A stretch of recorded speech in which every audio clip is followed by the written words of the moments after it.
पोहे सकाळ दुपार संध्याकाळ तिन्ही त्रिकाळात कधीही मला खायला दिलं तरी आवडणारा पदार्थ म्हणजे पोहे। पुण्यात पूर्वी पोहे वेगवेगळ्या प्रकाराने मिळायचे, म्हणजे बटाटे पोहे मिळायचे, कांदे पोहे मिळायचे, अगत्य तुळशीबागेमध्ये नाचरेनकडे पॅटीस पोहे मिळायचे, वडा पोहे मिळायचे, त्यावर चांगला ठेचा असायचा। काही ठिकाणी सांबार पोहे मिळतात, चटणी पोहे मिळतात।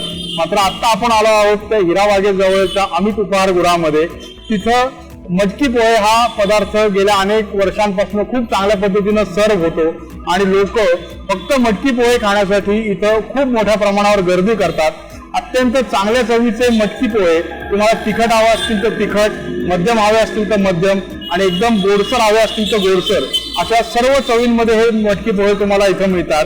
आपण कधीही या ठिकाणी जात असाल तर अभिनव कॉलेज चौकाकडनं हिराबागेकडे जाताना सर्वाधिक गर्दी ज्या ठिकाणी दिसेल ते म्हणजे अमित उपहारगृह। लक्षात ठेवा, घाई नसेल तर 5 मिनिटं थांबा, मटकी पोहे खा आणि मगच पुढे जा।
साधारण 24 वर्षाचा प्रवास आहे हा। हिराबाग चौकामध्ये मी गणपती मंदिराच्या शेजारी माझी एक खोंच्याच्या स्वरूपात मी तिथं लावायचो।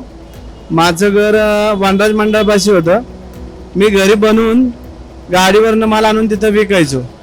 असा प्रवास चालू करत करत लोकांना ते फार आवडत गेलं। त्यानंतर म्हटलं की काहीतरी एक वेगळं करायचं, म्हणून मग एक मटकी पोहे म्हणून एक वेगळा प्रकार मी चालू केला की जेणेकरून बाहेरच्या लोकांना काहीतरी वेगळं खायला मिळलं पाहिजे। ते एक उपवासाची मिसळ म्हणून तो एक प्रकार आहे वेगळा, आणि एक समोसा मिसळ म्हणून एक केलं। साधारण तुम्ही पुणे शहरामध्ये कुठे गेलात तर तुम्हाला फक्त पोहे म्हटलं की त्याच्यावरती फक्त तुम्हाला सांबार, चटणी, शेव असेच प्रकार मिळतील। पण माझ्या इथं तुम्ही जर व्हिजिट दिलीत, खायला आलात, तर माझ्याकडे मटकीचं सॅम्पल येतं। त्याच्यामध्ये मी 3 प्रकार केलेले आहेत, एक गोड, एक तिखट आणि एक मीडियम। समजा एखाद्याला तिखट खायचंय नागपुरी स्टाईलमध्ये तर त्याला तिखट मिळेल, एखाद्याला समजा मीडियम खायचंय तर त्याला मीडियम सुद्धा मिळेल। मी एक प्रकारची विशिष्ट चटणी बनवलेली, त्या चटणीच्या साहाय्याने मला ते तिन्ही टेस्ट एकत्र कॉम्बिनेशन करता येतं। समोसा मिसळमध्ये तोच प्रकार आहे। उपवासाच्या मिसळमध्ये मी स्वतःचा मसाला तयार केलेला आहे। त्या मसाल्यामध्ये साधारण मी घरी मसाल्याची प्रोसिजर करून इथं येऊन उपवासाची मिसळ तयार करतो।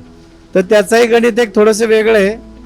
साधारण खिचडी मिसळ म्हणजे लोक आजकाल फक्त खिचडी खातात, पण खिचडीचं स्वरूप काय की खिचडी बटाटा खाऊन लोक कंटाळा करतात, पण त्याच जागी त्यांना थोडासा रस्सा, थोडीशी चटणी, थोडीशी शेव, फरसाण दिलं तर लोक असा आनंदाने खूप सुंदर वाटतं त्यांना खायला। म्हणून त्या स्वरूपाने एक वेगळा आयटम चालू केला। सोमवार, मंगळवार, बुधवार, गुरुवार आणि शनिवार असं दोन्ही कॉम्बिनेशन होऊन ते बरोबर माझं सर्क्युलेशन चालू राहतं. मी, माझ्या घरचे, माझी वाईफ आहे, माझा भाऊ आहे, माझी आई आहे, आम्ही सगळे आणि एक 5-6 जणांची टीम आहे माझी, मी तर तयार केली आहे. अशी टीम तयार केलेली आहे की आमच्याकडं असं कोण नाही आहे की एक आचारी, एक हाताखालचा, एक काम पाणी देणारा, सगळे आचारी आहेत.